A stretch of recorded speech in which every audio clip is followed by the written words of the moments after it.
profite de repiquage de fraisier pour vous parler un petit peu des fraisiers. Donc le fraisier, c'est pas très compliqué à mettre en terre. Donc, grosso modo, hop là. Moi je fais à main nue, c'est facile.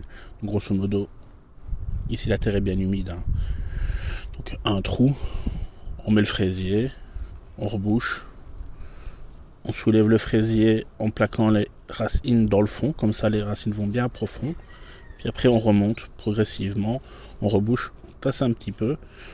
Et après, d'ici 1 ou 2 jours, on fait un petit arrosage pour parfaire s'il n'a pas plu. Donc voilà, ça c'était la méthode rapide pour planter. Donc il y a un an et demi, j'ai acheté des vieilles variétés de ma région. Donc ça c'est des Souvenir Charles Machéroux. Donc ça fait des grosses fraises. Et après, ça fait plein de petites fraises, mais qui sont super goûteuses. Mon arrière-grand-père cultivait cette variété sur ce terrain, un petit peu là plus loin, sur ce que j'appelle la zone. Et il en faisait des confitures. Mon grand-père avait repris la main, puis ma grand-mère, et donc il y avait des confitures à foison. Chaque année, on avait des confitures.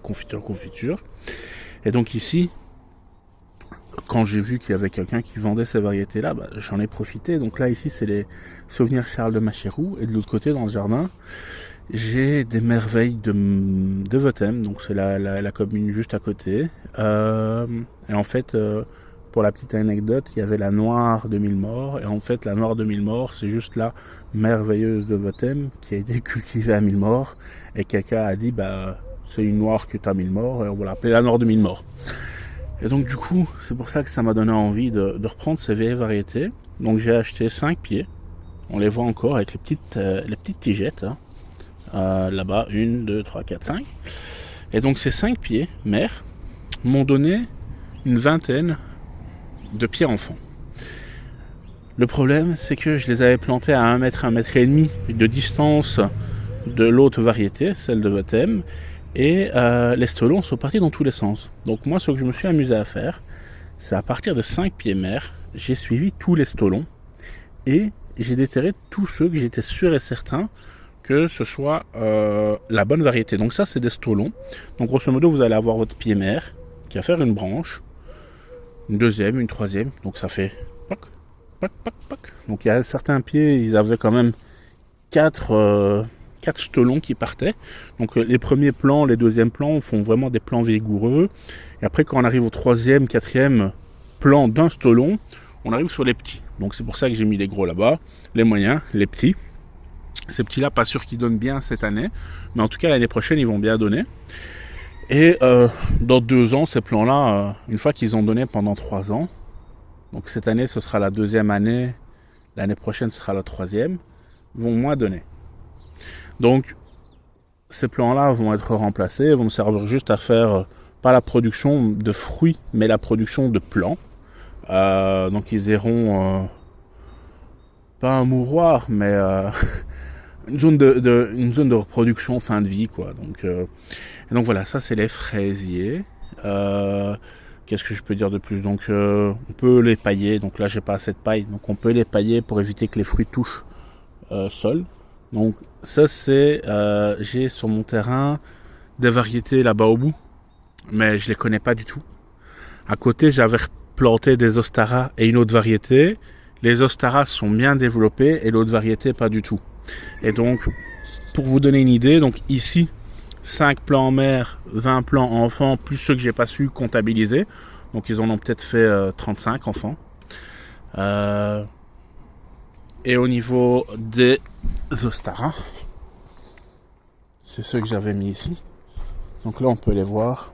Donc les Ostara, c'est des fraises remontantes. Donc il y en a 1, 2, 3, 4, 5, 6, 7, 8. Ici, il y a une autre variété que j'ai récoltée, qu'on m'a offert récemment. Et là, le long de la serre, il y a aussi des Ostara. Donc le principe, ça va être que les Ostara, donc là c'est mon artichaut. Le principe, ça va être que les Ostara produisent toute l'année. Donc là on peut voir que c'est des beaux plants quand même. Donc celle-là, contrairement aux autres, ne se multiplie pas tellement par stolon, mais par les racines. Donc un plant, on va en faire 3-4. et va se multiplier ainsi. Donc il y a les deux façons de faire, hein. Des fois il y en a certains, ils font des stolons, ils se multiplient. Des fois ils font juste les stolons. Des fois ils font juste la multiplication.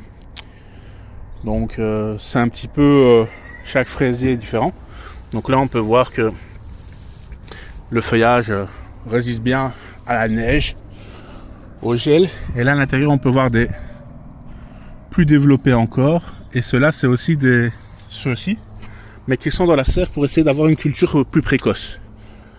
Donc l'idée ça va être de pouvoir avoir suffisamment de fraisiers, d'une part pour revendre les petits plants, mais aussi pour avoir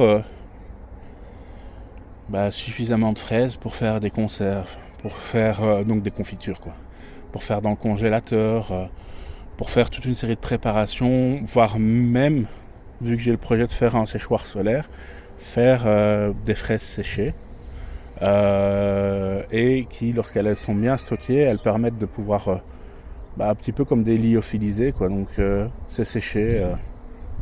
Donc voilà, ça c'était un petit peu le tour de mes fraisiers. Donc grosso modo j'ai 4 variétés que je connais les noms, que je vais reproduire pour essayer de reproduire la variété, peut-être voire même l'améliorer, parce que là elles sont bien acclimatées à mon sol, elles survivent bien, sans entretien, sans arrosage, sans rien, elles sont magnifiques, quoi. Enfin voilà. Allez, ciao ciao les jardiniers, n'hésitez pas à vous abonner.